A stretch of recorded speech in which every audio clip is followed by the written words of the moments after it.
پھر اس نور کے چہرہ انور کے پسینہ سے اللہ تعالیٰ نے عرش، کرسی، لوح و قلم، سورج، چاند، حجابات نور، ستارے اور عجائبات عالم کو پیدا فرمایا۔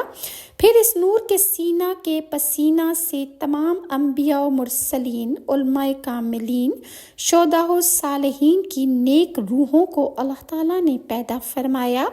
پھر اس نور کی پشت کے پسینہ سے بیت المعمور، جہاں پر فرشتے عبادت کرتے ہیں، بیت اللہ اور بیت المقدس اور کائنات کی تمام مساجد کو اس پسینے سے اللہ نے تخلیق فرمایا۔ پھر اس نور کے ابرو پاک کے پسینہ سے کل مومنین و مومنات اور مسلمین و مسلمات کو اللہ تعالیٰ نے پیدا فرمایا۔